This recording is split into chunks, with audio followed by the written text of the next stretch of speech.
That is delicious. The supermarkets are full of it, from the everyday to the exotic. Welcome to Africa. But how much do we really know about the grub we eat? That is officially runny honey. We'll be travelling the world, Oh, a little bit bumpy. tasting everything we can, Cobra. and taking on any challenge That's mental. to reveal the secrets behind the food on our plates. Proper mouthful. Coming up, I'm in Spain to quash the myth about squash. Beautiful, sweet orange. But are there any real bits of orange in the orange squash?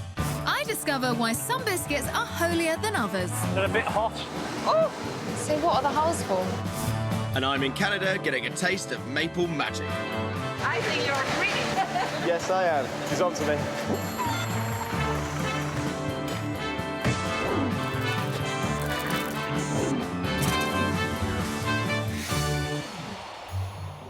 First up, us Brits love our orange squash. Are you big fans? We actually are. Yeah. When I was a child, I used to dip biscuits into it. You used to dip? Ginger biscuits. That sounds like a delicacy to me. That was lovely. Yeah. But I've always wondered, is there any real orange in our orange squash? How much of this orange do you think's in that squash? Maybe one segment. That tiny green bit on top. 10. 10 oranges in one Yes. bottle. That's a good old squeeze in there, isn't it? Yeah. The great British public don't really know what's squished in their squash, so I'm off to Spain. I'm in Murcia, one of Spain's main orange production hubs.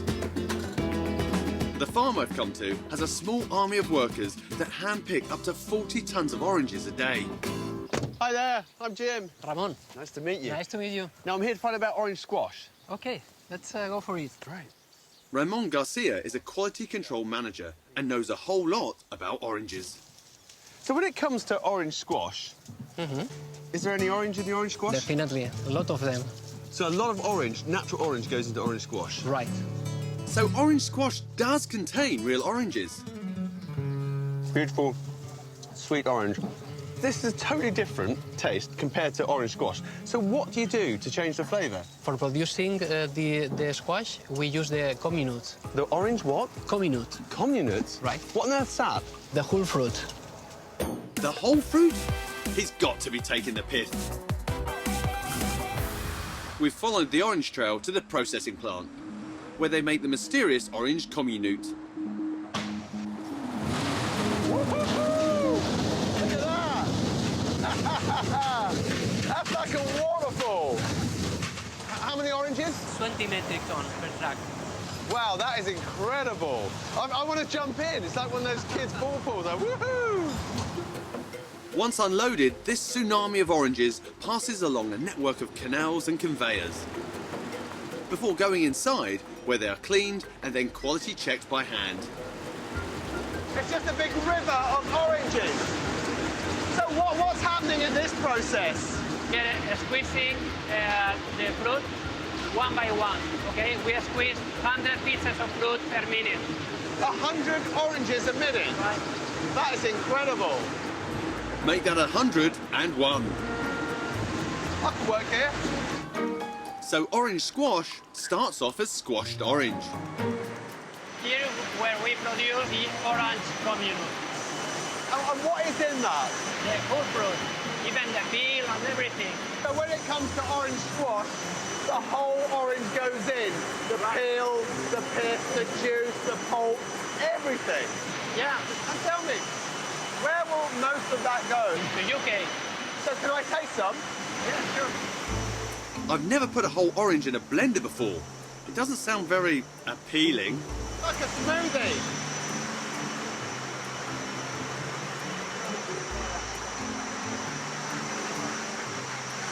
Wow. That is so strong. That's like eating a lifetime of oranges. Are you going to turn this into squash now? No, no. We are sending this batch into the UK. So if you want to see what happens there, better go home. Food Unwrapped have booked me a flight to Canada to find out why maple syrup is so pricey. We arrive in Montreal after a 7.5-hour flight. After that, we drive 340 miles northeast. And the further we go, the colder it gets. And believe it or not, this is springtime in the mountains. We've come to Domain Acre Farm, one of the largest maple syrup producers in the region, run by Natalie Destiny. Nice to meet you, Matt. Nice to meet you. Natalie, how do you produce maple syrup? I think the first thing is to go in the forest. With these things? Yes. Snowshoes, eh? Go on, With then. the snowshoes. Let's go. And this is where it all begins, in a 600-acre maple forest, known locally as a sugar bush. Okay. These are weird. Trying to walk normally. It's a little bit comical. What are all these lines? Yeah. The blue line connected all the trees to harvest maple sap. So this is transporting the maple sap. Yes, How many lines do you have? around 16 kilometers Wow. of this kind of lines. This network of blue tubes is plumbed straight into the maple trees. You make a hole in the tree. Okay. You're very good. Take out the tap and put it in the adapter. The blue tubes are attached to a pump so the suction helps draw the sap from the tree. And that's the sap being pulled out? Yeah, you see it. Maple sap. I didn't realise it would be that quick to flow. How much sap can that give over? One tree gives around 48 liters of Does it? maple sap. Wow. Okay.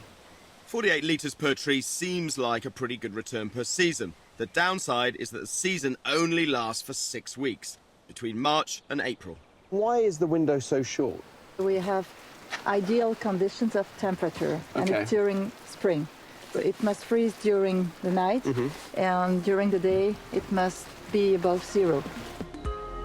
In the springtime, the freezing nights create pressure inside the tree trunk, which draws the sugar-rich sap up to the top of the tree to feed new growth.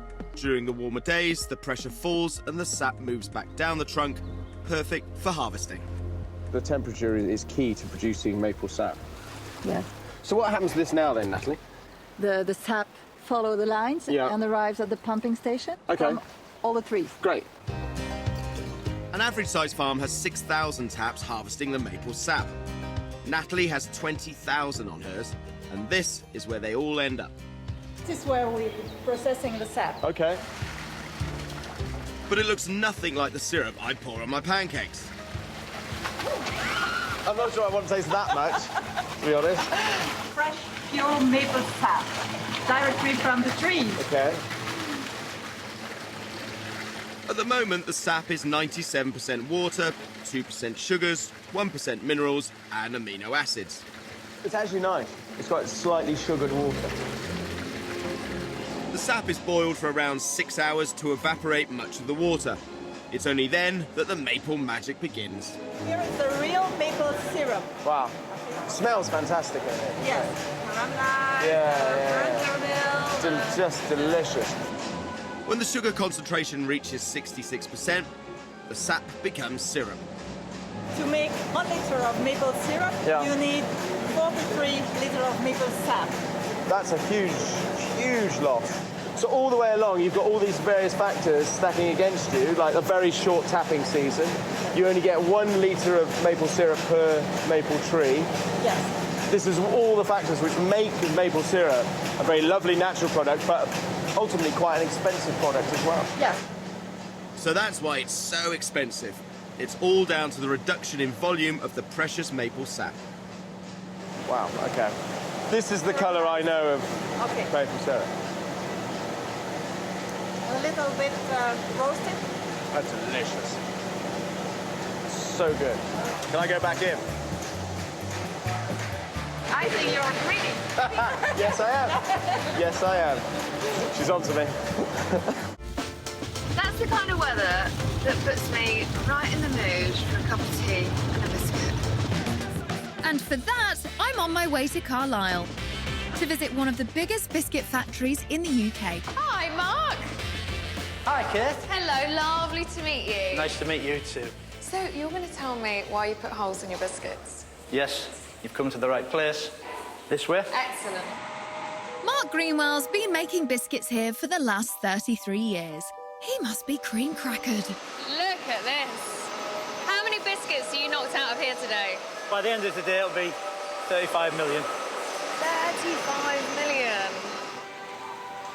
I'm hoping Mark will tell me the whole truth when it comes to my biscuits. Oh, that smell. Smells like raw dough. That's because it is raw dough. It's raw dough. So it's raw dough. The mixers are making it at the minute. This is bourbon cream, so we've got salt. This is what? Bourbon. Bourbon. Bourbon. Why do I know them as bourbon? I've no idea. It's where I'm from, it's bourbon. It's always been bourbon in Carlisle. So You say bourbon, I say bourbon. You say tomato. you say, Tomato. all right. However you say it, time to get cracking with baking these bickies. So this is the bourbon dough. Ah. Smells really good. The chocolatey biscuit dough is pressed into shapes and holes are added before being baked at 300 degrees for 3.5 minutes. This is toasty. I think someone left the oven on, Mark. Literally. So this is the finished product coming out the oven. I'll get one up because they're a bit hot. Ooh, ooh. Look at that. With 10 perfect holes. So, Mark, crumb on. Are you going to tell me what they're for? If the holes weren't there, the steam would build up inside the biscuits, it would pop, the biscuit would collapse back down, and you wouldn't have a controllable product. So you're trying to get steam out the biscuits and the heat out the biscuits and give you a nice, even structure. So that's why some biscuits have holes, but a bourbon's not a bourbon until it's been sandwiched. Aha! A bourbon complete with cream. Perfect shape, no cracks, and it's all down to those 10 holes in the biscuit. Oh, that's a fabulous biscuit, isn't it? Holy biscuits! Now Mark's going to show me that there's one tough nut on the production line that doesn't need holes.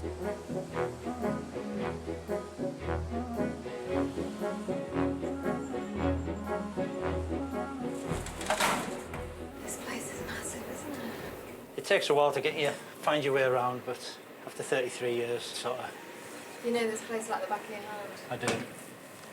What's that?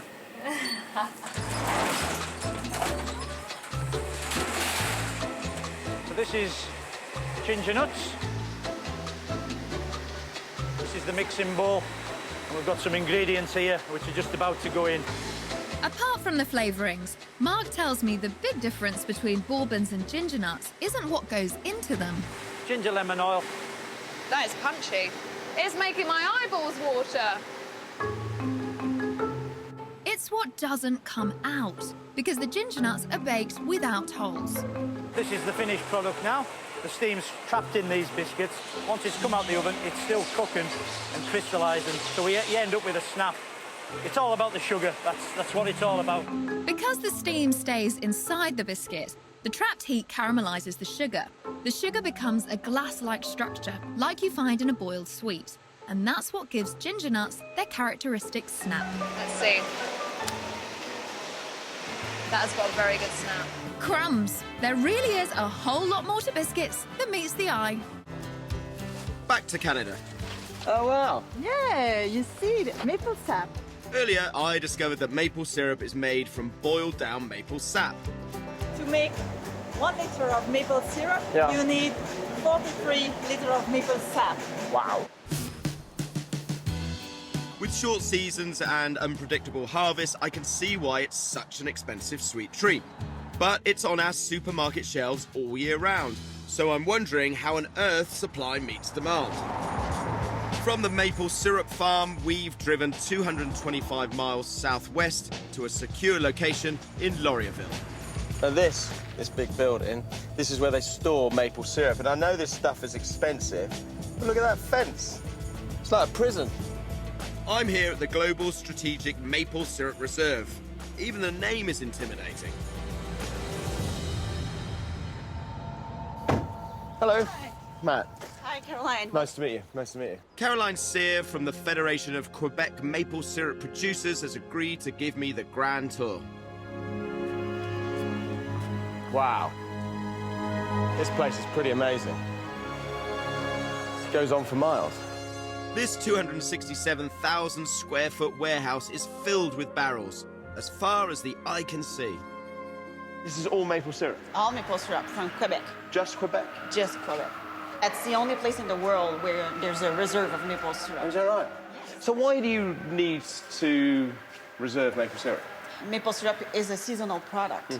And in order to fulfill the world with maple syrup, we need to have a reserve so we can send it all year long. Right. You're storing in case of shortages? Yes. This is where 90% of Canada's maple syrup ends up. Once it's delivered by the syrup producers, it's graded and can be stored indefinitely. Right now, the oldest one we have was syrup from the harvest of 2010. How much is one of these barrels worth? $1,600. So it's 25 times more than crude oil if we want to compare it. More than oil, that's quite amazing. Yeah. So this barrel is worth 1,600 Canadian dollars. And how many barrels do you keep here? 130,000 barrels. Wow. And what does that equate to in money? It's worth approximately $200 million, Canadian dollars. Worth protecting. For sure. Incredible, that's almost £124 million. I mean, does that account for the high security that you've got? For sure, we have high security here because it's a big place and there's a lot of maple syrup. I mean, it's quite hard to nick. You couldn't be that stealthy about nicking this stuff, could you? Well, it happens. It does? It really happened in 2012. Yeah, we were robbed. They take 10,000 barrels. Wow. Fortunately, the sticky-fingered thieves were caught and sent to jail. I can't believe there's a black market for maple syrup. I wouldn't know how do you shift 10,000 barrels of maple syrup? So it's a vulnerable product in high demand, and that's why this liquid gold costs just a little bit more. Now, how do I get my hands on a forklift truck?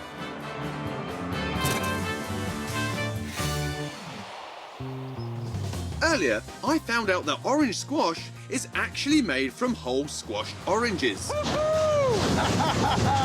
A mashup of juice, peel, pips and pith called comminute. Now, I've come to the biggest squash manufacturer in the world to find out how they're turning that comminute into the squash that us Brits know and love. Hi Jim, I'm Tony. Come in, let me get you dressed and we can see the process start. Let's do it. It turns out orange squash came about after a shortage of fruit following World War II, when the British government were concerned children weren't getting enough vitamin C. But a squashed whole orange tasted bitter, leading to the development of modern orange squash. The factory in Norwich was originally the home of a Benedictine monastery. Perhaps that's why Tony Briggs has dressed me like a nun. This is our weekly delivery of the comminute. I've got to say, when I was in Spain, I did taste this. Didn't taste like squash at all. Very, very strong. As I said, this is the first stage of the process. The first thing we should do is unload the orange comminute. All right, let's get it out then. First, the orange comminute is pasteurised to 95 degrees for 21 seconds to kill bacteria. Necessary for shelf life, but a process that reduces the vitamin C. Then it's pumped into these silver vats where it's diluted with water. In addition, diluting the concentrate also dilutes the orange colour and flavour. The next big step, put the flavour back by adding orange oil. This is the area that we add the flavour. So can I go in and add some? No, you can't go in now. The area does contain flammable natural oils. They're very volatile and they can explode. Wow, explosive orange oils? This could be interesting. So what I'll have to do is take all your electrical equipment off you. So telephone and so cameras. Here's my phone. But that means you guys can't come in. Tony assures me the safest way to add the oils is gently by hand. So far, so good. I haven't seen a colour like that. That is so vibrant. The colour is natural carotene from grape skins and black carrots. I wasn't expecting that. So what this natural colour and natural flavour gives us the opportunity to deliver a consistent colour and consistent flavour all the way through the year. 270 million litres a year come off this production line, and every bottle will always look and taste exactly the same. But I still want to know how much real orange is in each of these bottles. There you are, Jimmy. Look at that. Here we go. That comminute that I saw from Spain, that concentrate, By the time you've manufactured the squash, how much of it actually goes into the finished product? The finished product has 10% whole fruit in it still, and each glass that you drink is actually 2% whole oranges. 2% of an orange in every single glass? Absolutely. Wow. So once it's diluted, the orange squash we drink today contains negligible amounts of vitamin C. But there are real oranges in orange squash. Peel, pips and all. And every sip is like a journey back in time. It makes me feel like a little boy playing football on the park again. Jumpers for goalposts. Jumpers for goalposts.